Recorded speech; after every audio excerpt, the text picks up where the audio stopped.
Hey les amis, bienvenue dans cette nouvelle vidéo. Je vais te partager ce que un freelance aurait aimé savoir quand il se lance. J'ai fait quelque chose d'assez simple. J'ai benchmarké autour de freelance qu'on a accompagnés et je leur ai demandé qu'est-ce qu'ils auraient aimé savoir quand ils se sont lancés. Et donc je vais te partager ici 5 choses qui sont revenues majoritairement et que nos freelances auraient aimé savoir au moment où ils se sont lancés, avec nous ou sans nous, mais en tout cas les choses qu'ils auraient aimé savoir à ce moment-là. Avant de démarrer, n'hésite pas à t'abonner, à nous mettre un like et à nous donner de la force. Et évidemment, tu peux aussi nous poser tes questions ou nous partager tes retours d'expérience en commentaire. C'est toujours cool de pouvoir initier des échanges par le biais des commentaires autour de nos vidéos. Donc 5 choses que les freelances qu'on a accompagnés auraient aimé savoir quand ils se sont lancés. Alors la première chose qui revient, c'est autour de la difficulté quand on se lance et de la perception de cette difficulté. Beaucoup pensent que le plus dur quand on se lance, c'est de trouver la mission. Alors dans un contexte de marché IT qui va être très variable en fonction des périodes, actuellement c'est vrai qu'il est plus ou moins complexe, mais en fait beaucoup se focus sur ce paramètre-là, alors que au final c'est pas forcément l'élément principal. L'élément principal et le focus quand on se lance, ça va paraître bête, mais c'est de se lancer. Certains freelances nous remontent souvent que cette perte de temps, alors on a des freelances qui ont perdu 1 mois, 3 mois, certains ont mis 1 an avant de se lancer, et bien en fait le temps que tu vas passer à ne pas te lancer représente un coût d'opportunité et représente un coût financier d'argent que tu ne vas pas gagner, qui est beaucoup trop important pour ne pas le faire en fait. Si sur 1 an tu vas perdre 100 000 euros, aujourd'hui 100 000 euros c'est une somme telle que tu dois tout faire pour te lancer dès maintenant et pas attendre 1 an en fait. Le point numéro 2 qui revient, c'est lié à l'apprentissage et à la zone d'inconfort, on va dire, dans laquelle on se retrouve quand on est freelance. Il faut pas avoir peur de cette zone là, et c'est aussi tout l'intérêt d'être bien accompagné. C'est que on saute dans l'inconnu quand on se lance en indépendant. Ça fait partie du jeu, c'est l'entrepreneuriat, c'est comme ça que ça marche, mais il faut pas avoir peur de ça. Être bien accompagné, ça facilite les choses, mais il faut surtout être dans une logique d'apprentissage et de remise en question de choses qu'on ne connaît pas, de choses qu'on ne maîtrise pas et que du coup on veut acquérir, que ce soit des notions juridiques, des notions de comptabilité, des notions fiscales. Il faut être ouvert. Aujourd'hui il y a des outils comme l'IA qui permettent de gagner du temps, d'avoir quand même des sources d'informations assez multiples. Il ne faut pas hésiter à faire vérifier évidemment ces informations là pour être sûr qu'elles ne sont pas erronées, mais de manière générale c'est quand même des choses qui permettent de gagner du temps et de s'ouvrir l'esprit à tous ces nouveaux sujets qui vont intégrer ton quotidien de gérant d'entreprise, de freelance, parce que du coup tu vas avoir plein de casquettes qui vont s'ajouter sur la tête. Ces choses là c'est très important d'en être conscient et il faut surtout pas faire l'autruche et au contraire s'ouvrir, s'éveiller, échanger avec ces choses là. J'ai même des freelances qui me disaient que des fois d'autres freelances vont pas forcément être dans le partage, dans les tips, etc. C'est pour ça que c'est d'autant plus important d'aller s'orienter vers des collectifs de freelance, vers des réseaux, des networking ou même des sociétés qui vont faire de l'accompagnement. Mais ça c'est ultra important parce que ça va te permettre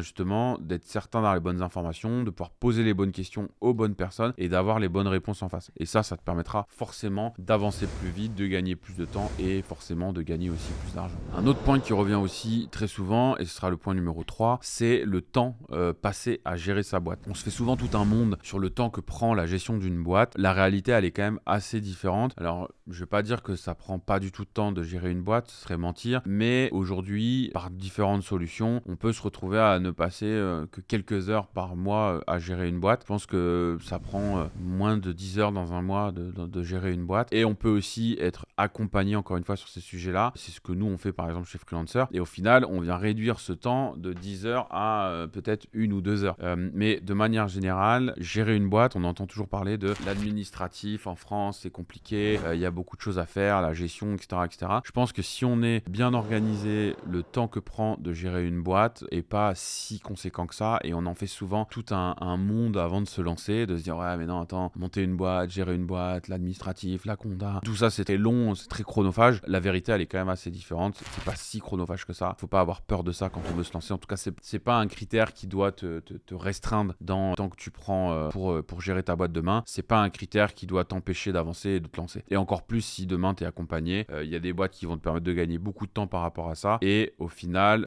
ça va pas te prendre plus de temps que tu as déjà aujourd'hui à gérer ton administratif perso, ou que tu as par exemple à gérer ton administratif en micro-entreprise. Gérer une boîte où tu es accompagné, ça va pas te prendre plus de temps que de faire une gestion de micro. Un autre truc qui revient beaucoup, c'est tout ce qui va être lié à la gestion du cash et à l'aspect, on va dire, gestion comptable et financière. C'est très important d'être conscient de ces choses-là, de pouvoir très vite, quand on se lance, provisionner les charges, notamment les cotisations sociales, notamment la TVA, notamment toutes ces choses-là, pour pouvoir justement avoir une gestion financière qui est saine et qui permet de ne pas avoir de zone de flou ou d'avoir de mauvaises surprises surprise au bout d'un certain temps d'activité, de se faire rattraper par des rappels de charge ou des choses comme ça. Et donc pour ça, mettre en place des logiques de gestion dès le départ, c'est quelque chose qui revient souvent dans les choses que nos freelances auraient aimé savoir. Et c'est vraiment cette logique de dire je sais comment je structure mon activité dès le jour 1 et je sais comment je gère mes flux financiers pour éviter justement d'avoir des mauvaises surprises, de devoir demain potentiellement lâcher 80% de mon chiffre d'affaires parce que j'ai mes cotisations actuelles, j'ai des rattrapages de mes cotisations de l'année dernière que j'ai mal géré, j'ai de la TVA que j'ai pas payé, que je dois rembourser. Enfin voilà, donc il y a tous ces paramètres là qui rentrent en compte et c'est très important de très vite avoir les bonnes informations pour mettre en place une bonne gestion de tes flux financiers. Et enfin, cinquième et dernier point qui revient très régulièrement,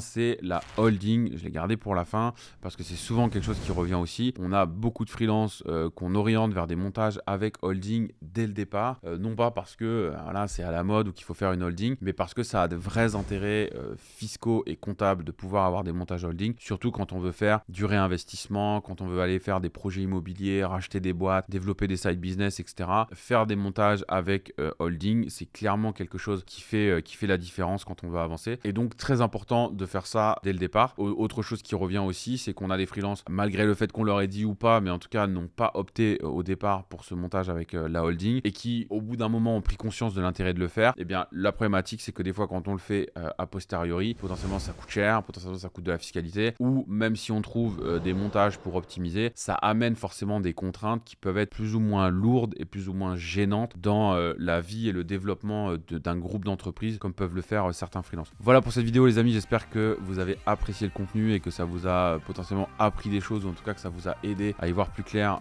si vous vous lancez ou si vous êtes dans une phase de transition vers le freelancing ou vers un montage en société. En tout cas, s'il y a des questions, n'hésitez pas à les mettre en commentaire, n'hésitez pas à nous contacter chez Freelancer si vous voulez voir un petit peu plus en détail comment on peut vous aider à développer votre activité de freelance. En tout cas, j'espère que cette vidéo vous a plu. Like, pouce, abonne, mettez la totale, donnez-nous de la force qu'on puisse diffuser ça à un maximum de personnes dans le freelancing. En tout cas, j'espère que ça vous a plu et moi je vous dis à très bientôt sur la chaîne pour une prochaine vidéo. Ciao, bye.